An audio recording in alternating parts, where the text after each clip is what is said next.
আসসালামু আলাইকুম। আমার নাম মঞ্জুর ফয়সাল হক। আমার বাবার নাম এমডি ফজল হক। আমি টেকম্যাক্স লিমিটেডের একজন পরিচালক, যা স্টার্লিং গ্রুপের একটি অঙ্গ প্রতিষ্ঠান।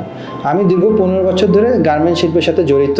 এই দীর্ঘ 15 বছরের অভিজ্ঞতায় আমি ডিফারেন্ট ডিপার্টমেন্টে আমার ফ্যাক্টরিতে কাজ করেছি, specially from planning to production to quality to HR to administration to finishing. এইসব জায়গায় কাজ করতে গিয়ে আমি দেখেছি এই গার্মেন্টস সেক্টরে অনেক কিছু ইমপ্রুভ করার সুযোগ রয়েছে। আমাদের এই পোশাক শিল্পের one of the biggest asset ক্ষুদ্র মাঝারি শিল্প। এই এসএমইর মাধ্যমেই আমরা আমাদের শিল্পটাকে আরেকটা পর্যায়ে নিয়ে যেতে পারবো। আমরা বছরের পর $40 বিলিয়ন এক্সপোর্ট করতেছি এখন, কিন্তু এই $40 বিলিয়ন এক্সপোর্ট করতে আমাদের 40 বছর সময় লেগেছে। কিন্তু আমি আশা করি আগামী 8 বছরের মধ্যে আমরা এটাকে $80 বিলিয়ন নিয়ে যেতে পারবো। আমি ক্ষুদ্র মাঝারি শিল্পের বিকাশে কাজ করতে ইচ্ছুক, যার মাধ্যমে তাদের কমপ্লায়েন্স, টেকনোলজি এবং ম্যানেজমেন্ট এক্সেলেন্স অ্যাচিভ হবে। আমি যদি আপনাদের উপর নির্বাচিত হই, তাহলে এই উদ্যোগগুলো বাস্তবায়নে আমি আন্তরিকভাবে কাজ করব।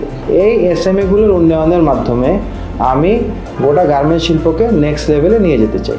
আপনাদের ভালোবাসা এবং সমর্থনের প্রত্যাশা আমি মঞ্জুর ফয়সাল হক। আমার ব্যালট নম্বর 59। সম্মিলিত পরিষদে আপনারা ভোট দিবেন ballot number 70 to 36। Thank you.